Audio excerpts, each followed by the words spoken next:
हाकिम बिठाए हुए मेरी इस सरज़मीं पर उमर आए थे। जिसकी परवाज़ है आसमानों तलक, जिसकी परवाज़ है आसमानों तलक, ज़ख्मी ज़ख्मी मैं वो एक शाहीन हूँ, मैं फ़लस्तीन हूँ, मैं फ़लस्तीन हूँ, मैं फ़लस्तीन हूँ, मैं फ़लस्तीन हूँ। के रेत पर रब का फरमान पलता रहा, मेरे दामन में ईमान पलता रहा, मेरे दामन में ईमान पलता रहा। मेरे बच्चे लड़े आखिरी सांस तक, मेरे बच्चे लड़े आखिरी सांस तक, और सीनों में कुरान पलता रहा, और सीनों में कुरान पलता रहा। ज़र्रे ज़र्रे में हक़ की सदाएं लिए, ज़र्रे ज़र्रे में हक़ की सदाएं लिए। खुश नसीबी है मैं साहिबे दीन हूँ, मैं फ़लस्तीन हूँ, मैं फ़लस्तीन हूँ, मैं फ़लस्तीन हूँ, मैं फ़लस्तीन हूँ। आखिरी बंद पढ़ के अपनी जगह लेता हूँ आपकी दुआओं से दामन भर के। मैं आखिरी बंद पढ़ता हूँ साहब, कि ना ही रोएंगे और ना ही मुस्काएंगे,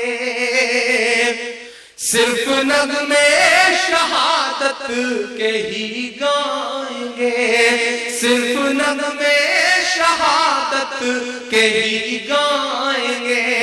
अपना बैतुल मुक़द्दस बचाने को तो आपकी दुआएं जाएं उन बच्चों तक जो अपना मुल्क बचाने की जद्दोजहद कर रहे हैं। अपना बैतुल मुक़द्दस बचाने को तो मेरे बच्चे अबाबिल बन जाएंगे, मेरे बच्चे अबाबिल बन जाएंगे। जो सितम ढा रहे अब रहा की तरह, जो सितम ढा रहे अब रहा की तरह, उनकी खातिर मैं सामाने तौहीन हूँ, मैं फ़लस्तीन हूँ, मैं फ़लस्तीन हूँ, मैं फ़लस्तीन हूँ, मैं फ़लस्तीन हूँ। जाते जाते बस इतना कह के जा रहा हूँ। कभी कभी मेरे शायर दोस्त मुझसे कहते हैं कि इमरान कैसे महसूस कर लेते हैं इस दर्द को, कैसे गा लेते हो। मुसलसल 20 दिन के सफर के बाद कभी घर लौटता हूँ तो अम्मी बालों में तेल लगाते वक्त कहती हैं कि बेटा कैसे महसूस कर लेते हो इस दर्द को। शंकर भाई जब मैं मुशायरों की दुनिया में आया था 6-7 साल पहले, तो मेरे बड़े बुजुर्ग शायर दोस्त कहते थे इमरान जो तुम ये पढ़ते हो इसे अदब में जगह नहीं मिलेगी, जो तुम पढ़ते हो तुम्हारे मरने के बाद इसे किताबों में नहीं पढ़ाया जाएगा।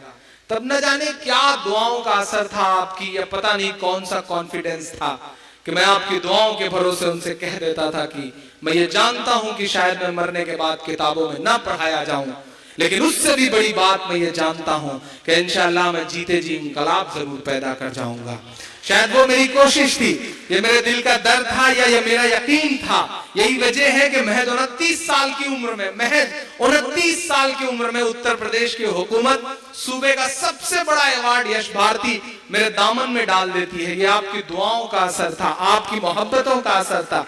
जिस अवार्ड को पाने के लिए लोग 55 और 60 साल के बाद ख्वाब देखना शुरू करते हैं, वो महज 29 साल की उम्र में मेरे दामन में है। मैं आखिरी बंद 4 मिसरे इस नज्म से अलग भी, इस नज्म से जुड़े हुए भी पढ़ के अपनी जगह लेता हूं साहब।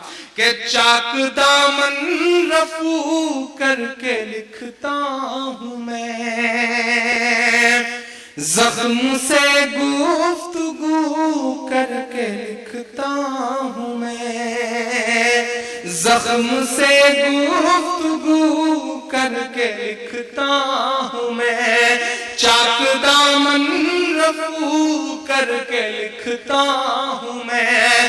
दर्द गाने को भी हौसला चाहिए, दर्द गाने को भी हौसला चाहिए, आंसुओं से वजू करके लिखता हूं मैं, आंसुओं से वजू करके लिखता हूं मैं। अपनी सांसों में आबाद रखना मुझे, कोई बड़ी ख्वाहिश नहीं, बस आपसे इतना कह के जा रहा हूं। डॉक्टर राम प्रकाश माथुर जी, उनका भी बहुत शुक्रिया कि उस प्रोग्राम का हिस्सा है, बैठे हुए। मैं आपसे बस इतना कह के जा रहा हूं मेरे हम उम्र दोस्तों, किसी मुशायरे का मकसद ये नहीं कि आपने ताली बजाई, तफरी हो गई और सुबह चाय की दुकानों पे बैठ के आपने तबसरा कर लिया और आपने ये मान लिया कि मुशायरा बहुत कामयाब हो गया। मैं आज आपसे एक बात कह के जाता हूँ, विदा लेता हूँ। मुझसे मोहब्बत करते हैं, मुझे सुनते हैं, मुझे प्यार करते हैं, तो मेरी नई नस्लों मुझसे एक वादा भी करिए। ये सच है कि दुनिया का कोई भी सिस्टम परफेक्ट नहीं होता, दुनिया के किसी भी मुल्क का कोई सिस्टम परफेक्ट नहीं होता, उसे परफेक्ट बनाना पड़ता है, उसे परफेक्ट बनाना पड़ता है। अगर सिस्टम से तकलीफ है, सिस्टम तुम्हारे साथ जुल्म कर रहा है, मीडिया तुम्हारी खबरें नहीं दिखाता, तो बाहर रह करके काम नहीं चलेगा। पढ़ो, पढ़ाई करो और सिस्टम का हिस्सा बन जाओ। जिस दिन खुद सिस्टम का हिस्सा बन जाओगे, सिस्टम अपने आप सुधर जाएगा। माइक पर खड़े होकर के कोसने से या चौराहों पर खड़े होकर के सिस्टम को गलत साबित कर देने से काम नहीं चलेगा। सोच लो, तुम्हारे नाम का एक सिपाही थाने में आ जाता है तो थाने का निजाम बदल जाता है। जिस दिन आप डिस्ट्रिक्ट मजिस्ट्रेट बन करके बैठोगे, जिस दिन आप सुपरिंटेंडेंट, आप पुलिस बन करके बैठोगे, उस दिन आप सिस्टम में मजलूमों पर होने वाले जुल्म को तो रोक सकते हो। मैं आपसे गुजारिश करता हूं कि ब्यूरोक्रेसी का हिस्सा बनो, पढ़ाई करो। बिना पढ़ाई के कोई हल नहीं होने वाला है। ये बात जितनी जल्दी समझ जाओगे उतना ही भला होगा तुम्हारा। मैं बस आपसे आखिर में इतना कह के जा रहा हूं। आदरणीय, मैं डिस्ट्रिक्ट मजिस्ट्रेट साहब का नाम कई बार ले चुका हूं, लेकिन मुझे अभी उनका नाम पता चला। ललन साहब, बहुत प्यारा नाम है, हमारी तरफ तो बहुत दुलार से ये नाम लिया जाता है उत्तर प्रदेश में, तो उनकी मौजूदगी को भी सलाम, एक बार उनके लिए भी जोरदार ताली आप सारे लोग बजा दें। अच्छा, पुलिस के साथी या फिर एसपी साहब बैठे हुए, डीएम साहब बैठे हो तो बड़ा अनुशासन में आ जाते हैं साहब। एक दरोगा जी कुएं में गिर गए, डीएम साहब कुएं में गिर गए और अंदर से आवाज लगानी शुरू करी उन्होंने, बचाओ बचाओ। उधर से एक सिपाही गुजरा। अमूमन सिपाही इस तरह के पुण्य और दान के काम करते नहीं है, लेकिन सिपाही साहब को पता नहीं क्या लगा, उन्होंने सोचा कोई अंदर से पुकार रहा है। उन्होंने रस्सी अरेंज करी और नीचे डाला और कहा ठीक है, आप जो भी हैं ऊपर आ जाओ। दरोगा साहब किसी तरह रस्सी पकड़ के ऊपर आने के हुए, जब एक हाथ कुआं बचा तो सिपाही ने देखा, अरे ये तो मेरे दरोगा जी हैं। उसे अनुशासन याद आया, डिसिप्लिन। उसने रस्सी छोड़ के कहा जय हिंद सर। दरोगा जी फिर नीचे। ये अनुशासन बहुत मरवाता है साहब। अब सिपाही उधर से जोर से भगा, उसे लगा कि मेरे दरोगा जी को कुएं में फिर से डाल दिया। अंदर से दरोगा जी फिर चिल्लाने लगे बचाओ बचाओ। उधर से एसपी साहब गुजरे, उनके कान में आवाज पड़ी। अमूमन पुलिस के आला अधिकारी यकीनन बहुत विनम्र होते हैं, दयालु होते हैं। उनके कान में आवाज पड़ी, उन्होंने कहा पता नहीं कौन है। उन्होंने गाड़ी से रस्सी निकलवाई और डाला और कहा भाई जो भी हो पकड़ के ऊपर आ जाओ। दरोगा जी ऊपर आने को लगे। जब इस बार एक हाथ बचा तो दरोगा जी ने देखा, कहा रही है तो मेरी एसपी साहब। अनुशासन याद आया, उन्होंने कहा जय हिंद सर। दरोगा जी फिर नीचे। तो ये अनुशासन बहुत मरवाता है साहब। मैं आखिरी मिसरे पढ़ के जाता हूं। चाक दामन रफू करके लिखता हूँ मैं, जख्म से गुफ्तगू करके लिखता हूँ मैं। दर्द गाने को भी हौसला चाहिए, आंसुओं से वजू करके लिखता हूँ मैं। अपनी सांसों में आबाद रखना मुझे, मेरा दामन भर कर विदा करिएगा अगले मिसरे पे।